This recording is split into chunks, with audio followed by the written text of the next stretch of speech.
So, good morning, students. We will continue with our topic number 4, unit number 4, which is built environment, and the topic number 3, security systems, aesthetics, and urban arts commission. At the same time, we'll also be encompassing unit number 5, which is civil engineering projects, environmental impact analysis.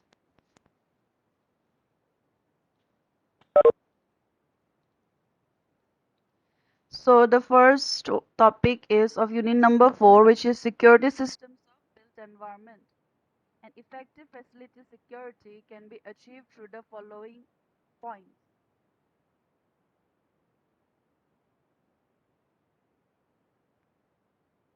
Strategic approach.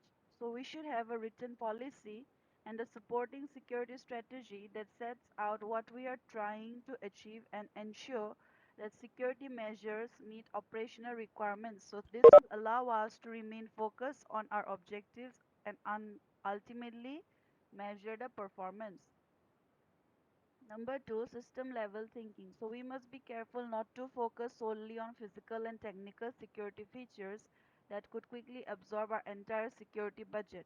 Recent events have showed how quickly threats can change. How we might be attacked tomorrow may be very different to the methods used in the recent attacks. So criminals and extremists have shown that they can use very simple tactics to achieve their goals or understand, let alone anticipate. So the built environment is traditionally slow to adapt with physical changes, being time consuming, expensive, and disruptive to implement. It is important to achieve balance by integrating personal security, cyber security, and physical security. So this requires leadership, cooperation, and coordination.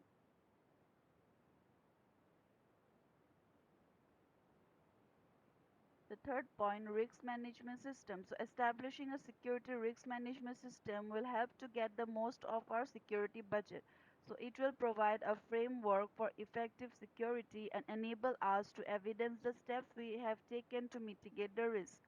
So in a security conscious organization, there may be an enterprise level risk management system. So in this case, our local management system should be aligned with that of the organization. Number fourth point, tried and tested incident management and recovery plan. Security planning stops at the point of incident detection, or an incident plan may rely solely on the police for incident response.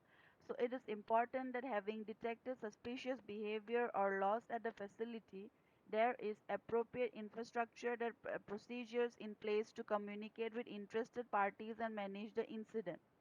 This might require on-site personnel to take response and recovery actions in order to mitigate the losses.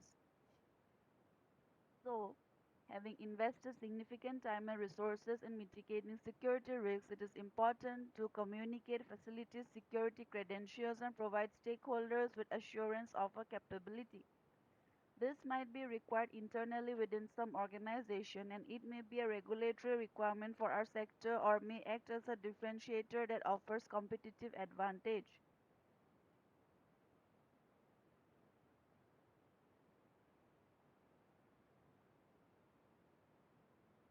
So the next point is aesthetics. Aesthetics is a branch of philosophic study that relates to the nature and expression of beauty and taste, and in other words, the appearance of things. So an aesthetics concerns an appreciation of beauty, and it is influenced by subjective taste of an individual.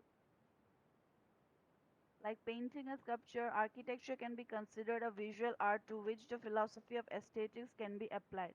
However, this application of aesthetics to buildings and architecture is complicated by the physical requirements of the brief budget, structure, regulation, climate, weather, and so on, meaning that building design is driven by form and function as well as aesthetics. So when architects design buildings, they use a creative process to rationalize these different requirements to create a unified whole. So aesthetics considerations includes the following 14 points. The first one, line.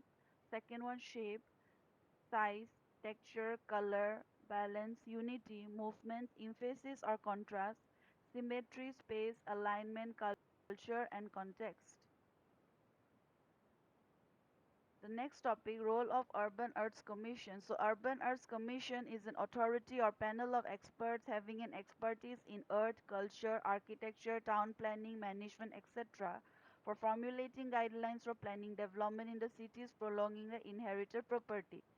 Thus, it is a functional body for balancing the gap.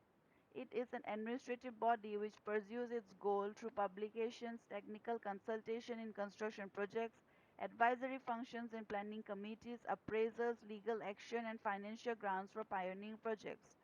In India, Urban Earths Commission exists at present in Delhi, Bangalore, Andhra Pradesh, and Orissa.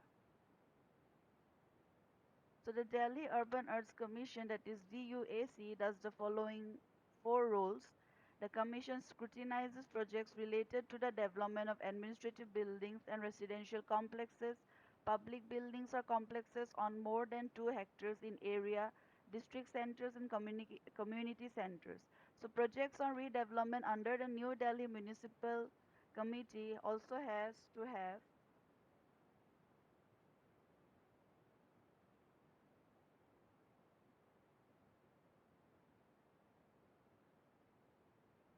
Sorry. Okay, so projects on redevelopment under the new Delhi Municipal Committee also has to go a DUAC scrutiny. So these areas includes the Connaught Place complex and its environment, the Central Vista, the entire bungalow area of Lutyens, Delhi, the historic areas including Shahjahanabad, civil lines, and Mehrauli. Any redevelopment activity in places of historical importance must have the DUAC approval. So this includes the Jama Masjid, the Red Fort, the Qutub, the Humayun Tomb, the Old Fort and the Tughlaq Bazaar, etc. So the body also plays a key role in selecting models, statues, fountains, street furniture and hoardings that adorn the city. And last point, infrastructural proposals and transport corridors too have to follow the art of master plan of the agency. This is why flyovers, bridges, roads, metro and railway stations, airports, towers, etc.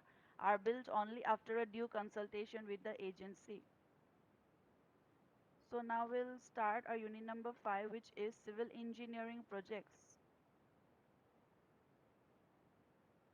The first topic of the same, that is of unit 5, is environmental impact analysis.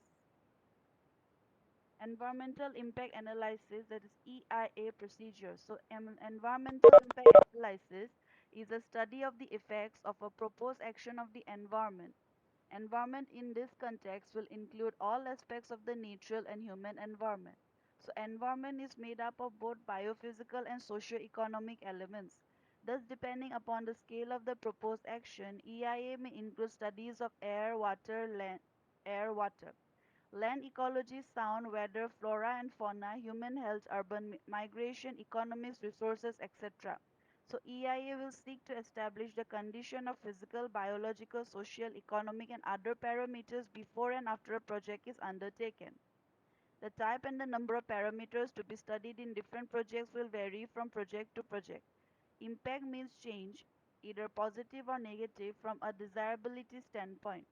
An environmental impact analysis is therefore a study of the probable changes in the various socio-economic and biophysical characteristics of the environment which may result from a proposed or impending action.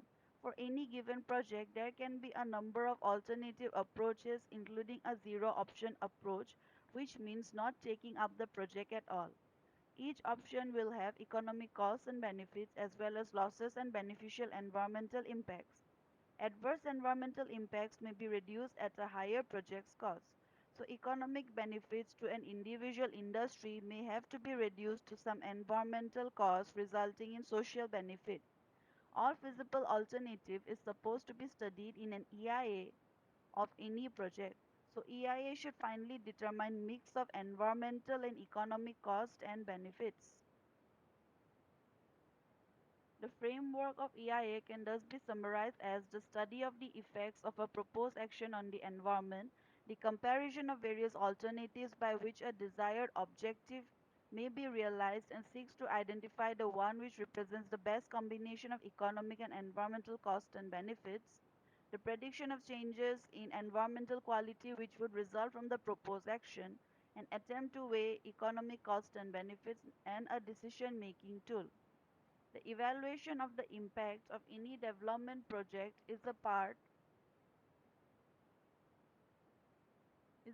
of many steps to be followed by any development project. So steps to be followed in a project are listed below.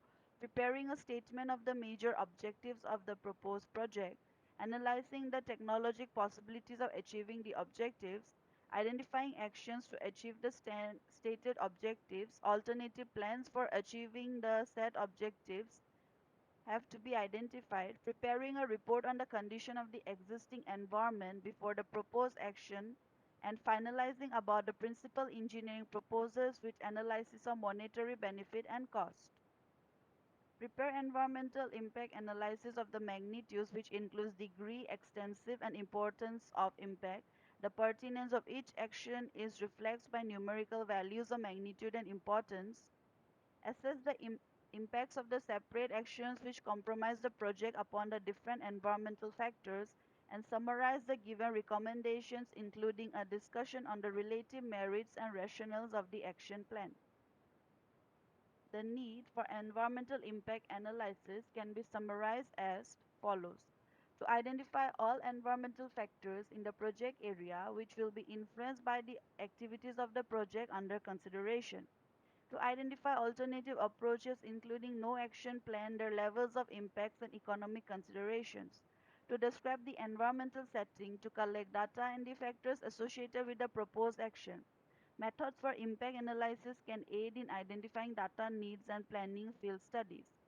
To identify the tools and methodologies to be adopted in the environmental impact analysis, to evaluate control measures, and to provide information and encourage public participation in evaluating the impact of the proposed project.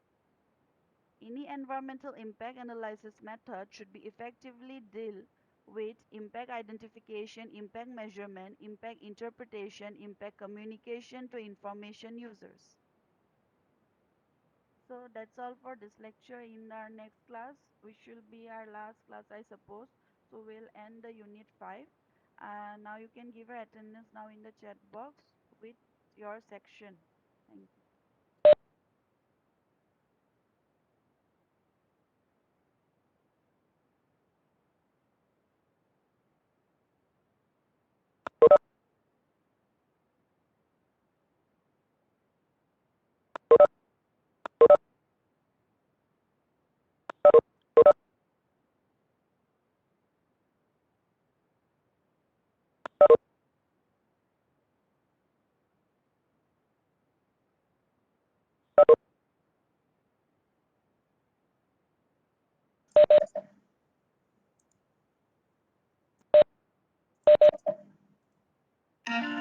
The quality of an EIA depends largely on the proper identification of the environmental and social aspects that may be subject to direct and indirect impacts from the proposed activity or project.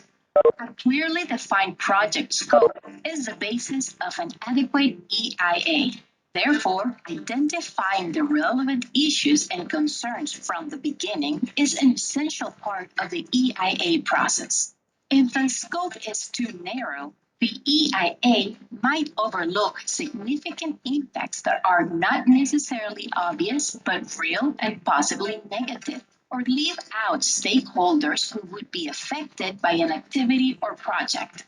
If the scope is too broad or unclear, the EIA can become overstretched and overburdened with irrelevant issues, require unnecessary efforts, and distract from the analysis of key issues. With new development projects, there is a risk of generating site specific impacts, as well as impacts on the surrounding areas. The risks and impacts do not always decrease with an increase in distance from the project site. Some impacts are obvious, while others are not. The scoping phase should take place in the beginning of the EIA process and ideally include the participation of the reviewer. The participation of reviewers in this phase shapes the EIA process, including the scope, purpose, alternatives, area of study, resources, and the type of assessment. Unfortunately, scoping is often done before the reviewers are involved. many cases, EIA reviewers are left to determine after the fact whether the scoping was done correctly, whether the correct number of topics and scenarios were contemplated, and whether all the information and perspectives were considered.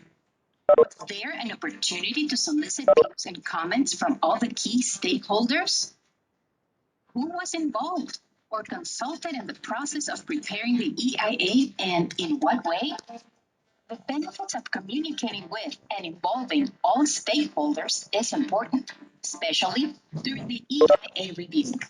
Technical experts may overlook key information or areas of study that local citizens and communities can more easily identify due to their proximity to the potentially affected areas and greater stake in the outcome.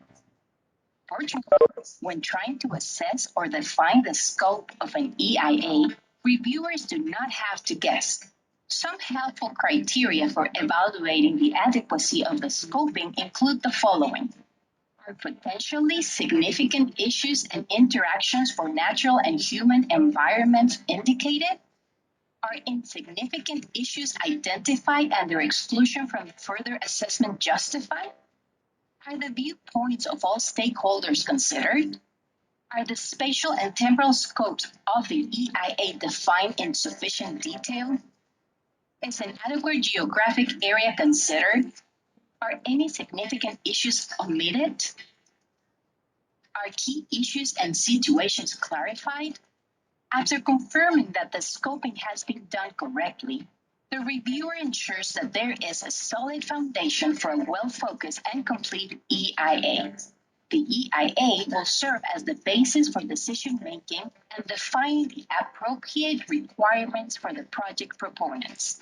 Additionally, the scoping stage provides valuable input for analyzing the alternatives for project siting and design. Ultimately, this can help avoid unnecessary and significant impacts and lead to more sustainable projects.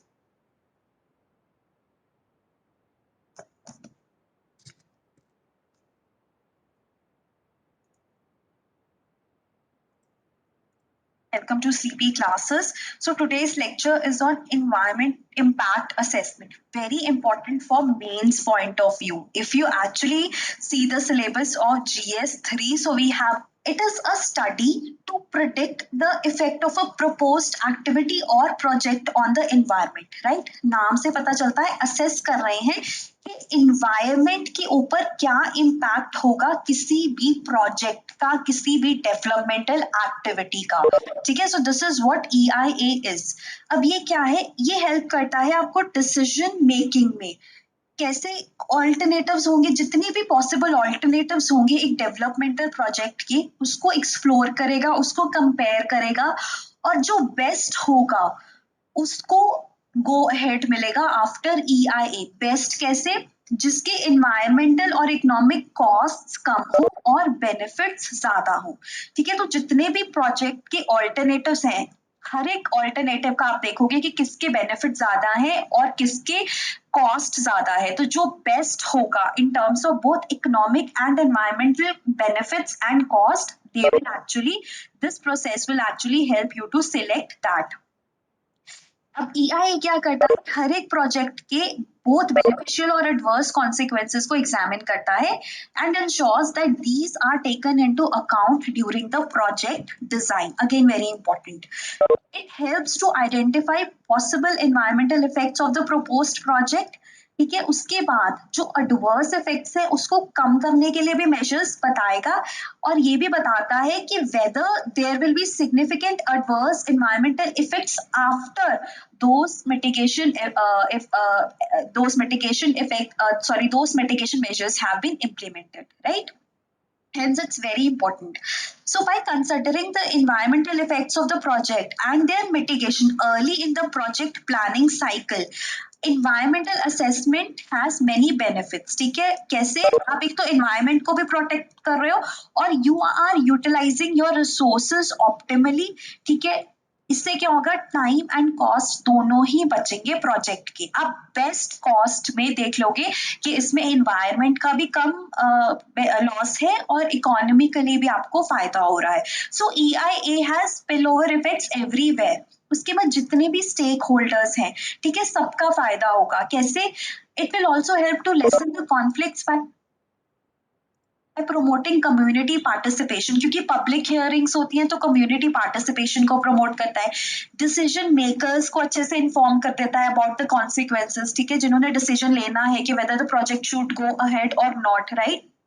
It also helps to lay base for the environmentally sound projects. और इसके अगर EIA approve कर देता है projects को, तो जो projects होंगे वो एनवायरमेंटली साउंड होंगे, so it will be good for our environment as well, right. Benefits of integrating EIA have been observed in all stages of a project, from exploration and planning, फिर उसके बाद construction, operations, even decommissioning and beyond site closure. तो benefits हर जगह पे तुम्हें दिखते हैं if we carry out EIA properly, right? India में अगर हम इसकी हिस्ट्री ट्रेस करें, सो बिगिनिंग कब हुई थी रिवर वैली प्रोजेक्ट्स के साथ 1978-79 में, बट स्टार्ट हुआ था रिवर वैली प्रोजेक्ट्स में। अभी इसका scope has been widened to industries, thermal power project, mining, nuclear etcetera, सब में, राइट। पहले it was not mandatory, but it has been made mandatory under the Environmental Protection Act of 1986 for 29 categories, ठीक है, of developmental activities involving investments of 50 CR and above। उसके बाद 1994 में 12 amendments हुई थी, और अभी जो लेटेस्ट अमेंडमेंट है वो 2006 में हुई है। इसमें क्या है, it has actually made it mandatory for various projects, ठीक है, टू गेट एनवायरमेंटल क्लियरेंस। और उसके बाद जो 2006 की अमेंडमेंट थी, इसने also has put the onus of clearing projects on the state government depending upon the size and capacity of the project. तो it has also taken care of the decentralisation, ठीक है। पहले सिर्फ सेंट्रल गवर्नमेंट ही approve करती थी, अब decentralisation के बाद स्टेट गवर्नमेंट्स भी अप्रूव करेंगे, ठीक है। कैटेगरीज में डिवाइड कर दिया है, वो आगे हम देखेंगे कैसे। Certain activities which are permissible under CRZ Act of 1991 also require similar clearance. अगर developmental project coastal areas में होता है तो उसमें जो clearance वो CRZ एक्ट ऑफ 1991 में मिलती है। उसी तरह से अगर वर्ल्ड बैंक और ADB अप्रूव करते हैं प्रोजेक्ट्स को और फंड करते हैं, so they have their own requirements for giving clearance, ठीक है, उनकी अपनी रिक्वायरमेंट्स हैं। So these are the ways in which EIA is carried out, ठीक है। बट अगर हम broadly देखें तो environmental appraisal committees हमारी कंट्री में there are 6, ठीक है, with a view to ensure multidisciplinary input required for environmental appraisal of developmental projects. Expert committees have been constituted for the following sectors. कौन से? Mining, right, industrial projects, thermal power projects, river valley, multi-purpose irrigation and hydroelectric projects, infra development and miscellaneous projects and nuclear power projects, ठीक है। सो ये हमारे country में environmental appraisal committees exist करती हैं। उसके बाद अगर हम EIA प्रोसेस ब्रॉडली देखें जो वर्ल्ड ओवर एग्जिस्ट करती है, सो इट हैज 8 स्टेजेस, ठीक है। बट हर एक कंट्री में और जो डोनर है उसकी रिक्वायरमेंट्स के ऊपर डिपेंड करता है कि EI प्रोसेस कैसे होगा, but majorly it has 8 stages, right. So we will study what are these 8 steps. पहला स्टेप है स्क्रीनिंग। स्क्रीनिंग क्या है कि it determines whether the proposed project requires an environment impact assessment or not, and if it does then कितने level का assessment चाहिए, ये आता है स्क्रीनिंग में। स्कोपिंग में क्या आता है कि it identifies क्या key issues and impacts that should be further investigated, ठीक है, कि कौन से issues हैं जिनको further investigate करना है और कितना इन्वेस्टिगेट करना है, कहाँ तक बाउंड्री सेट करता है और कितने टाइम लिमिट में इन्वेस्टिगेट करना है। So that comes under scoping. Impact analysis में क्या है, this stage identifies and predicts the likely environmental and social impacts of the proposed projects and evaluates the significance. Then you have mitigation. एक बार आपने social और environmental impact को predict कर दिया, अब हमें इट रेकमेंड्स दी एक्शंस जिससे कि ये रिड्यूस हो जाए या अवॉइड हो जाए, ठीक है. So this comes under the mitigation.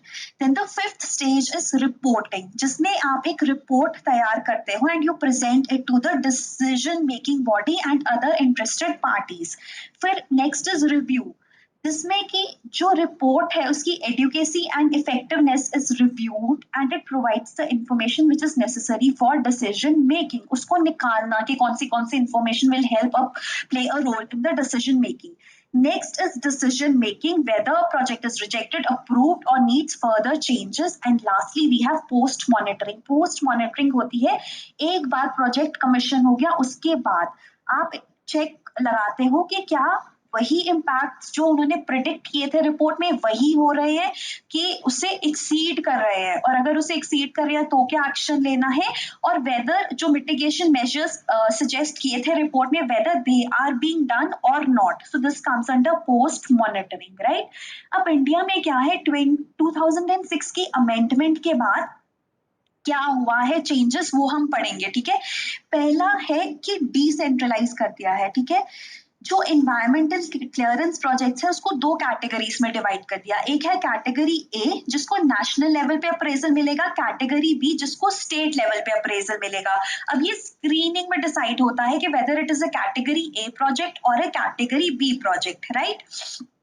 Category A projects are appraised at national level by Impact Assessment Agency and Expert Appraisal Committee. और जो कैटेगरी B है वो स्टेट लेवल पे होती है by State Level Environment Impact Assessment Authority and State Level Expert Appraisal Committee, ठीक है. उसके बाद जो EIA साइकिल है वो 4 स्टेजेस में डिवाइडेड है: screening, scoping, public hearing and appraisal. अब स्क्रीनिंग में ये डिसाइड होता है कि वेदर ये कैटेगरी ए है या कैटेगरी बी है, ठीक है. Category A projects they require mandatory environment clearance and thus they do not undergo the screening process. अब ये हमेशा हम डिसाइड कर लेते हैं कि वेदर दे रिक्वायर स्क्रीनिंग और वेदर दे रिक्वायर क्लियरेंस और नॉट. तो जो कैटेगरी ए है उसको अप्रेजल भी नेशनल लेवल पे देना है और उसको स्क्रीनिंग की भी जरूरत नहीं है, ठीक है. कैटेगरी बी को स्क्रीनिंग की जरूरत होती है क्योंकि वहां पे they are classified into 2 types, ठीक है. कैटेगरी B1, ठीक है, and category B2. Category B1 को भी मैंडेटरी चाहिए होता है EIA. Category B2 they do not require environmental impact assessment, ठीक है. So my bad, this is sorry, हम अगर शुरू से करें, EIA को 4 स्टेजेस में डिवाइड किया गया है: स्क्रीनिंग, स्कोपिंग, पब्लिक हियरिंग और अप्रेजल. स्क्रीनिंग जो कैटेगरी ए है उसकी मैंडेटरी होनी ही है तो इसलिए उसको स्क्रीनिंग जरूरत नहीं होती. कैटेगरी बी इंडस्ट्रीज को स्क्रीनिंग की जरूरत होती है क्योंकि हमें उन्हें डिवाइड करना होता है B1 और B2 में. B2 को मैंडेटरी EIA चाहिए होता है, सॉरी B1 को मैंडेटरी EIA चाहिए होता है और B2 को दे डू नॉट रिक्वायर EIA. अगर आपको क्वेश्चन आए mandatory EIA is required for category A and category B1 industries, ठीक है, ये इसका आंसर है. Okay, the category A and category B1 projects, they undergo complete EIA process, whereas category B2 projects they are excluded from complete EIA process. तो इसमें हमारे पास जो कुछ questions बनते हैं, category A और category B किस basis पे divided है. category A का national level पे होगा appraisal, category B का state level पे होगा, ठीक है. कौन कौन करेगा? category A की कौन सी 2 एजेंसीज करती है, category B की कौन सी 2 एजेंसीज करती हैं. उसके बाद 4 स्टेप्स क्या है साइकिल में, ठीक है. उसके बाद किनको मैंडेटरी EIA क्लियरेंस चाहिए, A और B1 को. B2 they do not require complete EIA process. Screening किसके लिए नहीं चाहिए? ए इंडस्ट्रीज के लिए, क्योंकि उन्होंने EIA कैरी आउट करना ही करना है, right. So this is very important. इसका आप PIB पे जाके डिटेल में पढ़ भी सकते हैं क्योंकि यही एक ऐसा एस्पेक्ट है जिसके ऊपर क्वेश्चन आ सकता है, ठीक है. नेक्स्ट है इश्यूज क्या होते हैं EIA में, रिपोर्ट इश्यूज. और दूसरे इश्यूज क्या हो सकते हैं? पब्लिक हियरिंग में इश्यूज, ठीक है. ये मेल्स के लिए इंपॉर्टेंट है, ठीक है. अब इसमें 2 चीजें हैं, screening and scoping not well defined, ठीक है. उससे क्या होगा कि डिस्क्रिशन है, ठीक है. अब अगर हम देखें कि स्टेट लेवल कमेटीज का डिस्क्रिप्शन है B1 और B2 में डिवाइड करने का, ठीक है, स्क्रीनिंग कैरी आउट करने का। B1 को EIA चाहिए, B2 को मैंडेटरी नहीं चाहिए। तो अब क्या है, डिस्क्रिशन आ सकता है स्टेट गवर्नमेंट का, बायस आ सकता है कि अगर वो कुछ प्रोजेक्ट्स को B1 में रख दे, कुछ को B2 में रख दे, ठीक है। सो क्लैरिटी नहीं है क्योंकि गाइडलाइंस नहीं है, तो इसलिए डिस्क्रिशन आ सकता है एंड बायस आ सकता है which can be detrimental for the overall EIA process. Misleading EIA reports हैं, ठीक है, ये भी बहुत इंपॉर्टेंट है। उसके बाद इनसफिशिएंट EIA रिपोर्ट्स हैं, प्रॉपर EIA रिपोर्ट्स नहीं होती, कुछ एस्पेक्ट्स ग्रॉसली इग्नोर की जाती हैं, ठीक है। उसके बाद लास्टली है poor quality of EIA professionals, ये इंपॉर्टेंट है। जैसे जो प्रोजेक्ट कर रहे हैं ना, जो प्रोजेक्ट प्रोपोनेंट्स हैं, वही उन्हीं को EIA कंडक्ट करना होता है। उससे क्या प्रॉब्लम आती है, वो सस्ते लोगों को या उन लोगों को जो उनके फेवर में रिपोर्ट देंगे, दे हायर देम। तो फायदा क्या हुआ फिर EIA कंडक्ट करने का, ठीक है। इसीलिए वे फॉरवर्ड में कहा जाता है कि इंडिपेंडेंट EIA अथॉरिटी होना चाहिए, right. Then we have public hearing issues. जो पब्लिक हियरिंग में हम कहते हैं कम्युनिटी पार्टिसिपेशन होनी चाहिए, बट जो लोग हैं उनको पता ही नहीं है कि EIA में पब्लिक हियरिंग का एस्पेक्ट भी होता है, ठीक है। लैक ऑफ अवेयरनेस, फिर लोकल लैंग्वेजेस में EIA रिपोर्ट अवेलेबल नहीं होती, this is a very important issue. Officials they you know there is this ignorance of officials, ठीक है, उनको अपने रोल्स और रिस्पॉन्सिबिलिटीज को पता नहीं होता, right? So we have a lot of problems there. Over involvement of public hearing consultants is there. Unaddressed issues persist, ठीक है। जो unaddressed issues थे, जो let's say public hearing में issues raise हुए, लोगों को पता ही नहीं होता कि वो issues को address किया भी गया है reports में कि नहीं, ठीक है। So these are the issues which are very important, but again I will say ये mains के लिए ज्यादा important है। अगर आप आंसर लिख रहे हो issues in EIA तो आप इसमें ये डाल सकते हो, ठीक है। So that's all for EIA. अब हम कुछ questions discuss करेंगे जो हमने previous lectures में topics किए हैं उनसे related, ठीक है, ताकि आपका थोड़ा revision हो जाए। So let's see. With reference to food chains in ecosystem, consider the following statements. A food chain illustrates the order in which a chain of organisms feed upon each other. Food chains are found within the populations of a species. A food chain illustrates the number of each organism which are eaten by others. Okay, so ये तो सही है, first statement is correct कि order ही तो illustrate करता है इन विच a chain of कैसे organism से फीड अपॉन ईच अदर, ठीक है।